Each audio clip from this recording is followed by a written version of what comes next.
Are you live yet? Yeah. Okay. And Are you live, what? Okay.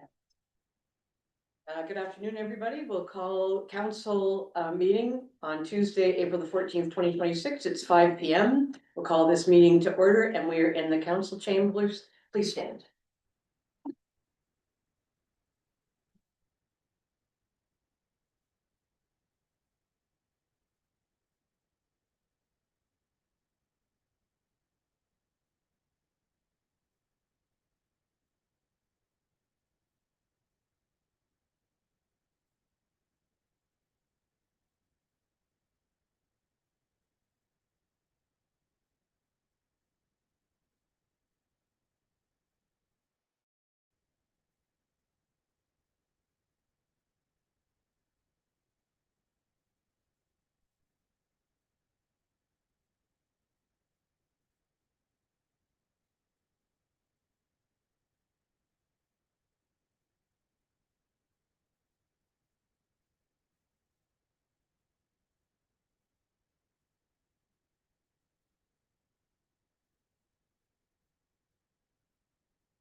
Before we begin, we pause in gratitude on these shores of Upper Rideau Lake, where the waters have carried stories for thousands of years.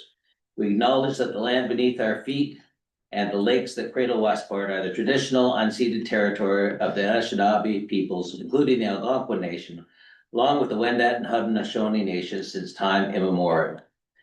These waters and woodlands were tended with care by their ancestors who fished, hunted, gathered, and traveled these ancient routes long before the canal stones were laid or the first settler cabins arose. We honor their enduring relationship with this place and the wisdom they carry forward. As guests on these lands, we commit to listening, learning, and walking more gently towards truth, reconciliation, and a shared future that respects the original stewards of these beautiful lakes and forests. Thank you. That takes us to item number 4, which is the adoption of the agenda. It's moved by Councillor Carty, seconded by Councillor Aragona, that the agenda for the meeting of council held on April 14th, 2026 be adopted as presented. And so, Madam Clerk, I see we have a delegation in relation to the zoning bylaw, but I don't see an opportunity to speak. And so I'd like to be able to have a discussion on it. What do you suggest? Normally doesn't go under delegation. Could we, but I'd like Steve to be on the air. So could we make it an 8-1 sub A and it could be first up under motions and resolutions? What would you like? certainly, through you, Madam Mayor, procedurally, even if it's a delegation, council can always direct staff accordingly after asking questions to the delegates. All right, so we will have our discussion on that as part of the delegation? Yeah. All right, that's perfect, thank you. So then I'll call the question, all in favor? Carried. Any declarations of conflict of interest or pecuniary interest tonight? Seeing none.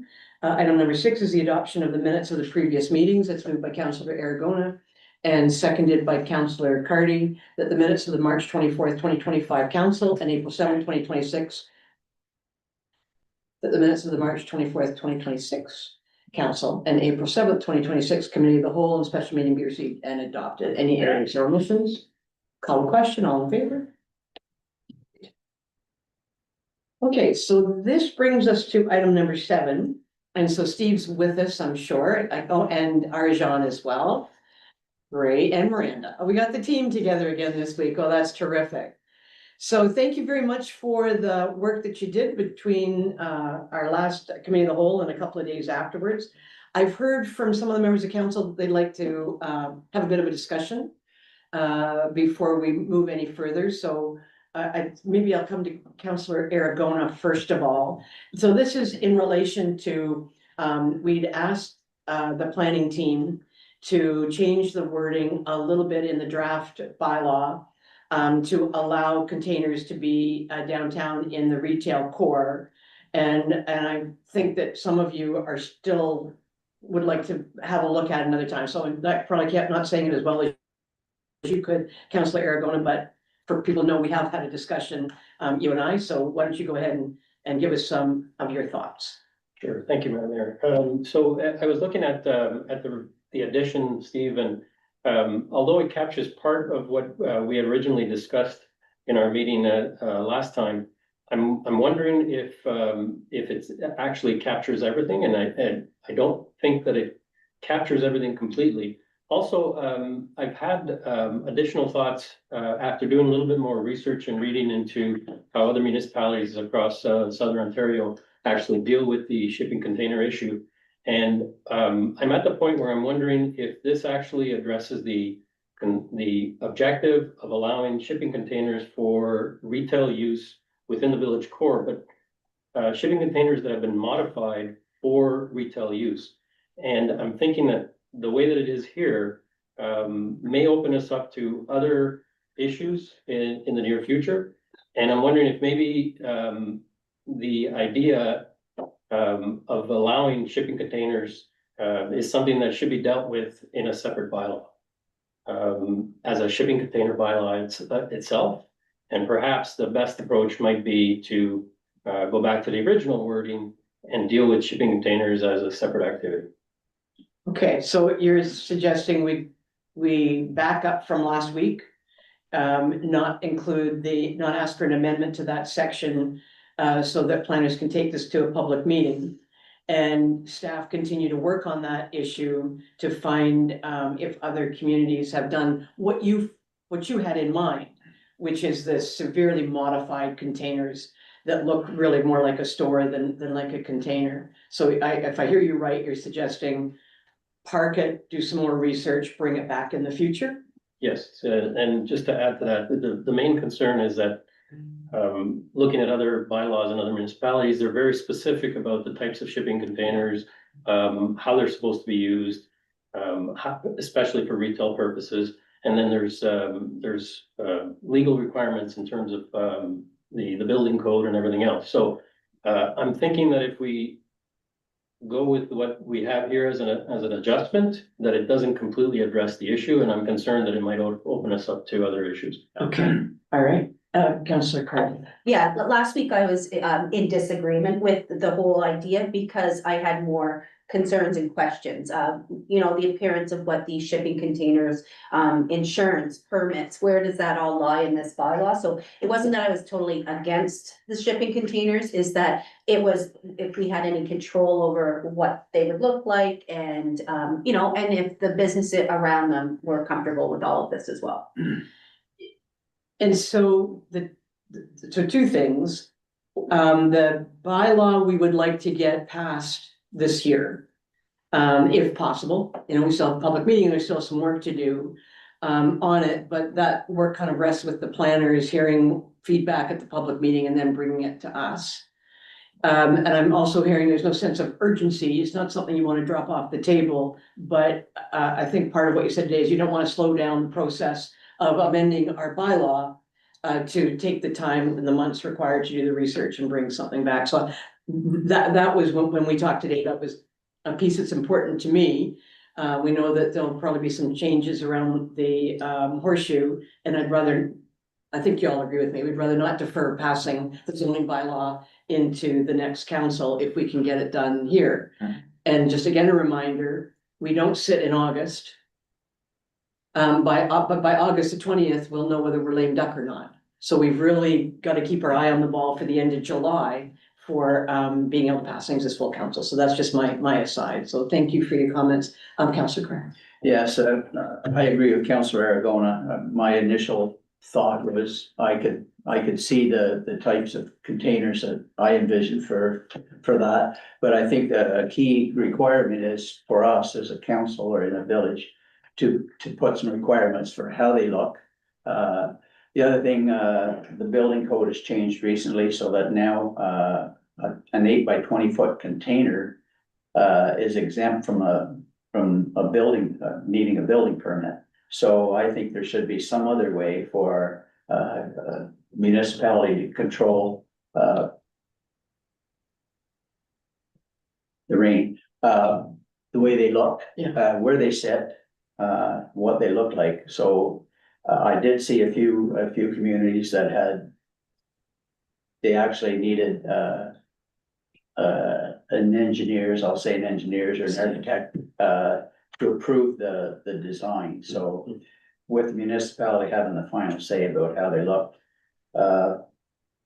I think once the government did that on purpose, I think, to allow people to use these 8 by 20 foot containers, which works out, they're saying anything less than 161 square feet now, whereas it used to be 106 square feet, I think. So they've kind of opened that up, which I didn't think was a real good idea for, it kind of let people off the hook for doing the right thing, I think. So I do agree with Councillor, they need to be purpose-built. Okay, thanks, Councillor Cracker. And just for the public watching, we're talking about, this pertains to the downtown core. It's set differently than it does to other parts of the village, so.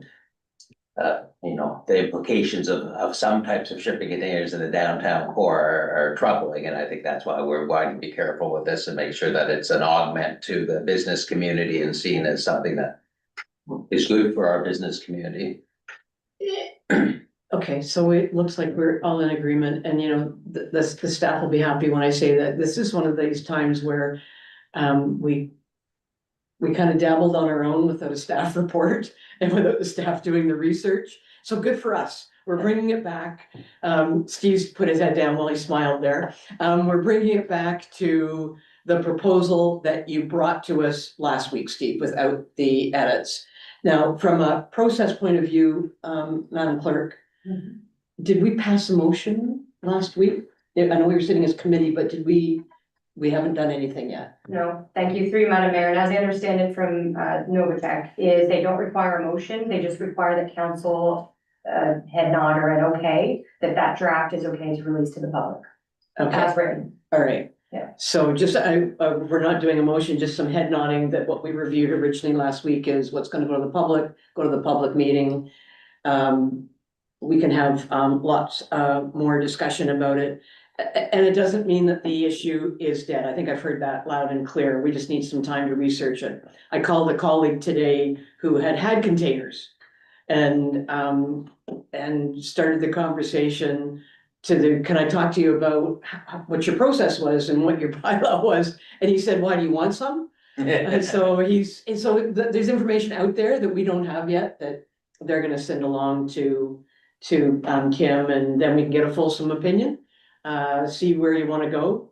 If it requires some oversight with legal, we can make sure that we get a legal opinion. We can bring the planners in at that point.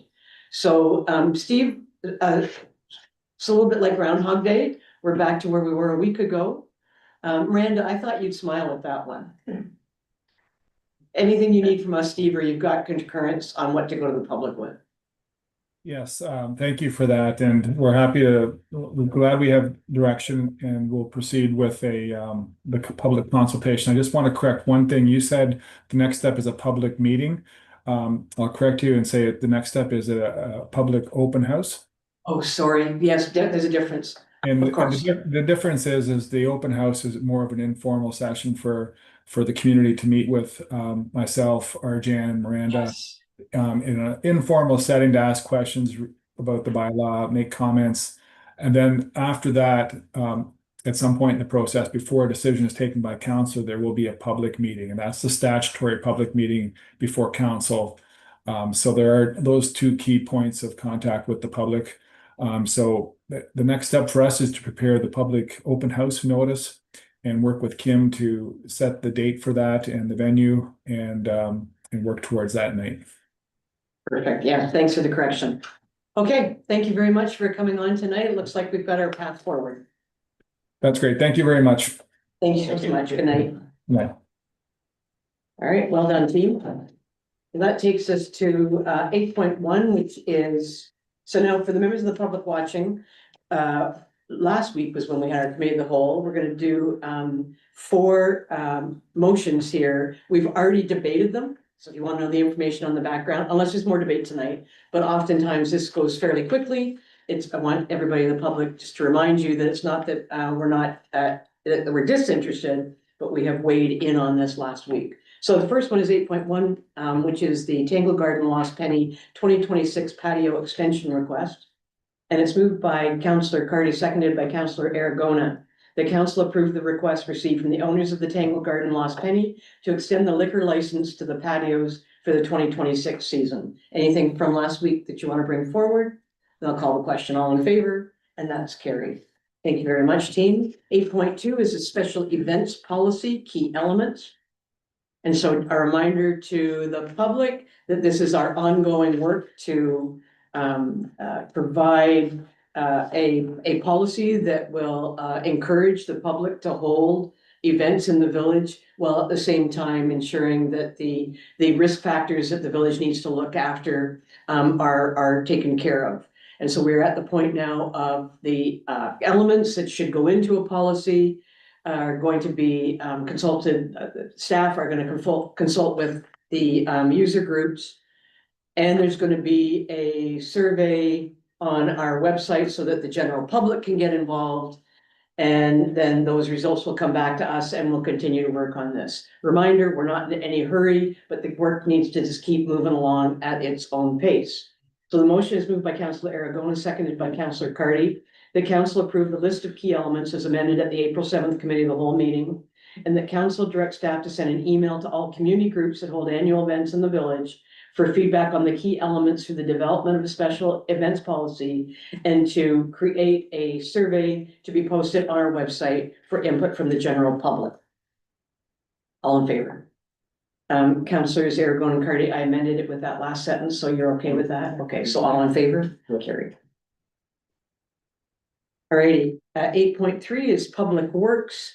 And the Community Emergency Response Volunteer Program. Just reminding everybody that Mr. Monahan was here, who's our EMC, and made a presentation on inviting members of the public to volunteer to be part of the Village Community Emergency Response Volunteer Program. Sounds very exciting and something that we very much need, particularly in an emergency.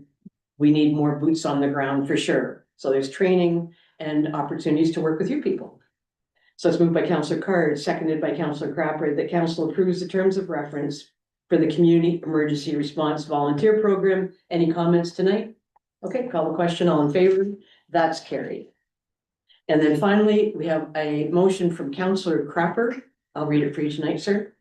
And it is moved by Councillor Crapper, seconded by Councillor Card. The council directs staff to develop a Village of Westport tree policy limited to public lands, which includes parks, streets, roadsides, municipal property, and village-owned natural areas, focused on protecting mature trees, planting native species, expanding the tree canopy, and supporting shoreline naturalization where applicable, to be brought back to the June 2nd, 2026 committee of the whole meeting. Are we all right with that? Councillor Crapper, you're good? All right, then I'll call the question. All in favor? And that's carried. Well done. Well done, Councillor Crapper. Okay, now bring out your Encyclopedia Britannica.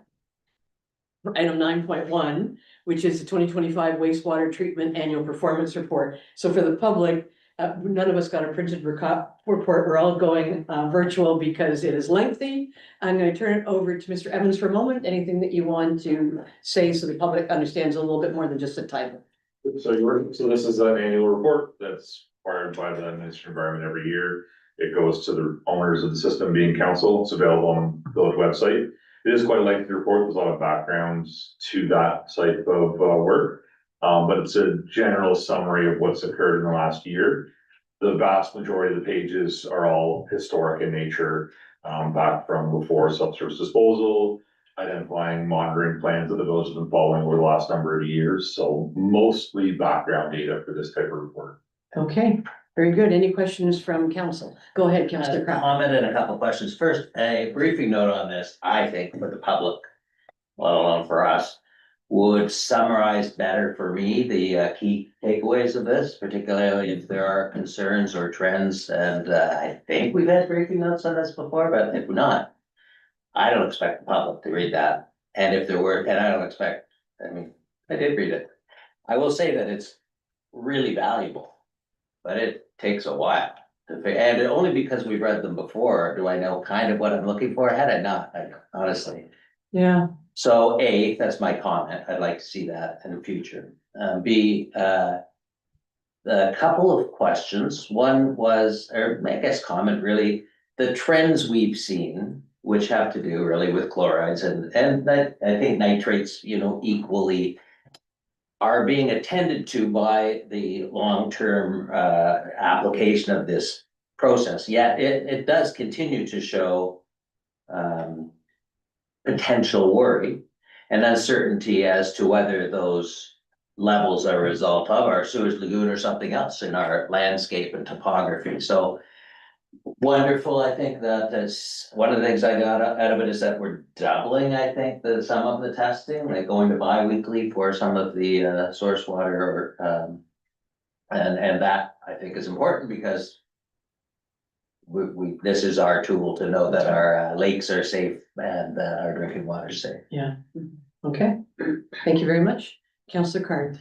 Yeah, through your worship, my limited knowledge of this, what I found after looking at 480 pages of charts and what have you, is that we are trending in the right direction. There's some serious improvements there in some areas and some that weren't expected. So,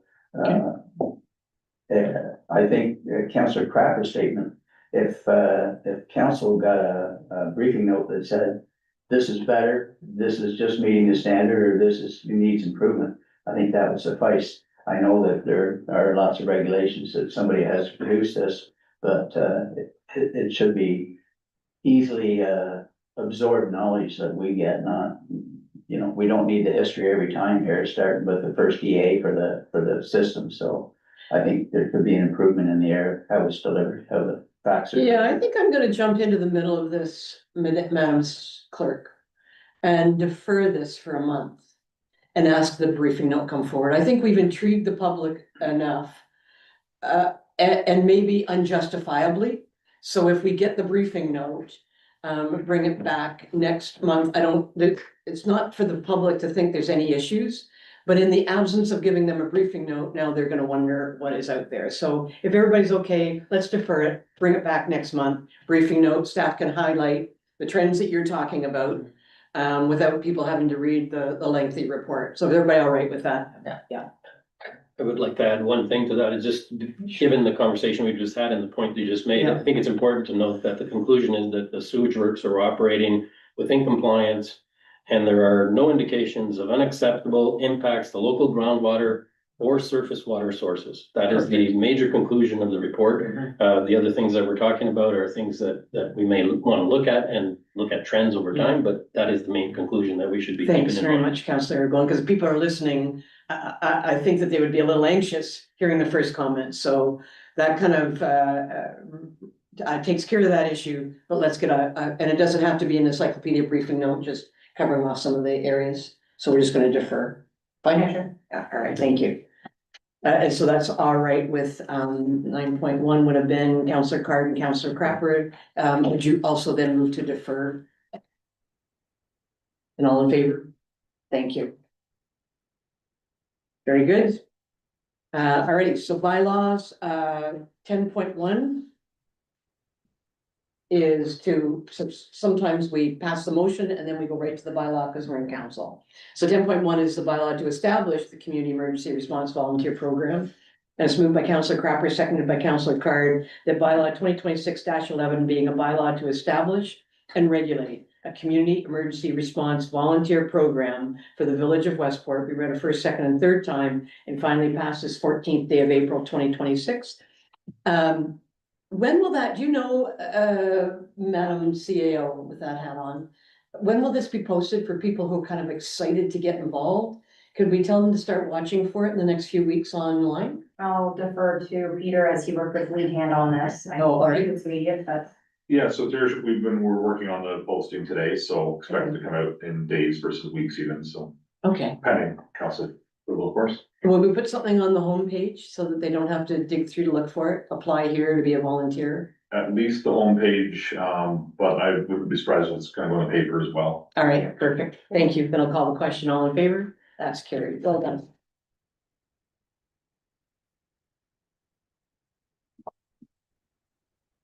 So 10.2. Have we had this before? Yeah, so. Okay, good. Sorry, it's the agreement with OIL plow truck debenture. Could you give us the background piece, please? Yes, I can. Thank you, Madam Mayor, and through you. Council actually passed this last year. But we were waiting for our subsequent audits to be finished before they could ratify it. Since then, their requirement for the bylaw has changed. So they sent me a template and now we have to repass All right. with their template. So there's no financial impact. We've already approved this. We just have to get the paperwork through. No differences, yeah. Okay, everybody fine with that? All right. So the motion is moved by Councillor Carr, seconded by Councillor Crapper, that bylaw 2026-12 being a bylaw to authorize the submission of an application to Ontario Infrastructure and Lands Corporation for financing of a plow truck for the corporation of the village of Westport, and to authorize long-term borrowing for such capital works to the issue of debentures to OILC, be read a first, second, third time, finally passed the 14th day of April 2026. Everybody okay with that? Call the question then. Thank you. All in favor? Perfect. Any notices of motion? Any announcements? Ice is out. The spring market is in. This weekend. And pickleball soon. I've been asked on the street, when's pickleball gonna be started? So we assume by the 1st of May, pickleball will be up and running? I believe so. I'll have to confirm the date. but Okay, Chris puts it on Facebook. all right. Well, some people watch Facebook then. I'm just challenging him to a game of pickleball. Oh, there you go. All righty. And any questions from the public or media? From the media, there is one. It is from the review mirror. Based on the average daily flow of raw sewage in the annual wastewater treatment report, has Public Works calculated how many additional connections the current treatment system can accommodate? Go ahead. You're right, about 315, 315 additional, 315 315. additional. Correct. Perfect, good work. That's it? All right, oh, that's good. Yeah, that's very good. Then we will do the confirmatory bylaw, and it's moved by Councillor Crapper, seconded by Councillor Card. That bylaw 2026-13 being a bylaw to confirm the proceedings at its meeting held on April 7th and April 14th, be read first, second, and third time, and finally passes 14th day of April 2026. All in favor? And we will adjourn with Councillor Card moving, Councillor Crapper seconding, that this meeting of the Council of the Village of Westport be adjourned at 5:28 PM. All in favor? And we are adjourned until May, April 28th, we're April gonna have a 28th. special budget meeting. all right, April 28th special budget meeting. At 4, right? 4 PM. Is That's that right. good for you? Okay. If you see that there's a wig wag behind you, pull over.